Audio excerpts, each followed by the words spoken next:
Como o futebol é um esporte diferente, né? É difícil explicar como o futebol não é óbvio, que as coisas não acontecem do jeito que a gente pensa. Pô, antes do jogo eu tinha falado isso aqui, né? Tava a cara de ser um jogo 0 a 0, aquele jogo feio, no máximo gol de um ou de outro, porque era um Corinthians jogando fora de casa, e a gente sabe como esse time joga fora de casa, e um Santos que é um pior aí dos últimos anos. Mas não, pior que no final de tudo até que foi um bom jogo do Corinthians. Achei que o desempenho em campo foi muito melhor do que apresentou aí em todos os últimos jogos fora de casa. E cara, impressionante de novo, né, como o Corinthians cresce em jogo grande. Diferente do que foi esse jogo aí contra a Portuguesa, também fora de casa e sem o Fagner, dessa vez o Corinthians jogou aí sem o seu principal lateral e mesmo assim jogou muito bem. Eu gostei do que eu vi ontem. Confesso que no gol mal anulado do Yuri, né, a dona Edna, tão criticada pelo Santos, acho que tava querendo compensar as cagadas que fez, tava querendo se redimir, anulou o gol de uma forma grosseira, como bem disse aí o Sandro Meirahit. Não é possível.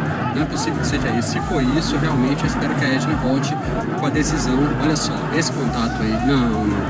Então eu não sei o que a Edna vai avaliar, mas pra mim não houve nada. Ela tá anulando o gol. Mas nem isso, nem esse gol anulado conseguiu abalar o Corinthians, que manteve a postura de dono da casa e fez de novo com o Yuri tempos depois. E aí, né, quebrou aí o seu jejum de 8 jogos sem marcar e pior que por pouco não anularam de novo. Falar pra vocês que enquanto o VAR daqui não arrumar essa tecnologia de calor que tem lá na Europa, vai ser uma demora eterna em todos os lances de impedimento. Cara, tava demorando tanto que eu já tava achando que Edna ia voltar ali com alguma desculpa pra dar impedimento. Porque, pô, não é possível. 5 minutos pra ver se tá ou não tá à frente, de brincadeira, né, pô? Mas que bom que não anularam. Eu juro que a partida aí, eu achei que seria uns 3 a 0 pra gente. Pô, o Corinthians tinha tudo pra amassar os caras no primeiro tempo, ganhar o jogo ali mesmo, mas eu não sei se é ordem do treinador, se é isso que eles estão aprendendo nos treinos, se é acomodação dos jogadores, mas parece que o ritmo sempre baixa depois que sai o gol. E aí, filho, o Santos, que é bobo, mas nem tanto, tentou a sorte e fez. Ninguém fez falta no lance, ninguém quis parar os caras ali, né? Não tem essa falta tática no nosso time, parece que só o time do Abel sabe fazer isso.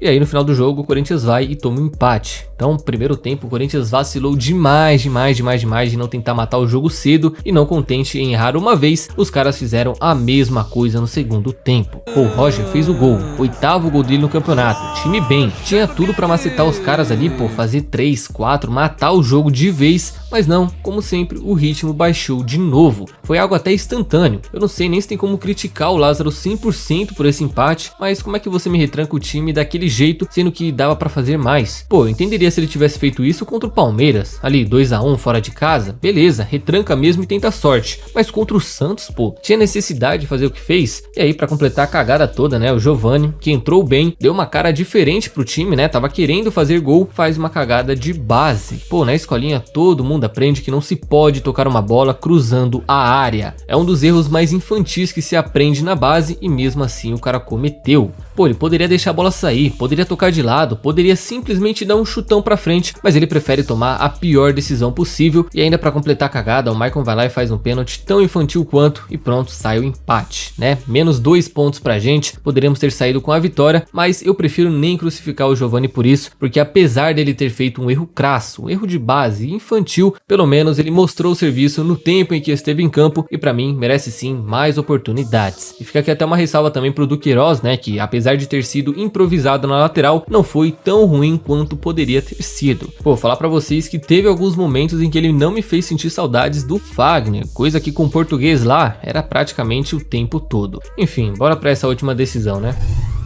E para completar essa última rodada do Paulistão, onde o Corinthians precisa vencer e torcer para o São Paulo pelo menos empatar com o Botafogo para a gente poder decidir uma semifinal em casa, o Lázaro pode se ver obrigado a poupar no mínimo 2 ou 3 jogadores para não ter problemas para as quartas de final, já que no momento, fiel, o Corinthians tem aí 3 jogadores pendurados, no caso o Adson, o Rony e o Cássio, e os cartões só são zerados a partir da próxima fase, ou seja, se alguém tomar um amarelo no domingo, tá fora desse jogo. Então pode ser que para evitar que dê mesmo alguma merda, o Lázaro deixe esses 3 no banco, incluindo o Cássio, né, também, e coloque aí o Carlos Miguel no gol, até porque ele precisa de ritmo e é até um bom jogo para ele, o Fausto Vera para assumir como primeiro volante, como eu inclusive acho que deve ser daqui para frente. O Vera é titular desse time por muito, com todo respeito ao Rony, e no lugar do Adson aí fica a dúvida, né, pode entrar tanto mais um volante quanto o Paulinho ou o Giovani, não sei, mas aí acho que se ele sair fica fica a critério do Lázaro. Eu iria de Maicon, ou até de Giovani, mas acho que tá mais pro Maicon esse jogo, e aí você desloca o Juliano pra ali. O que vocês acham? Tem que poupar pra evitar problema, ou arrisca no tudo nada e tenta a sorte?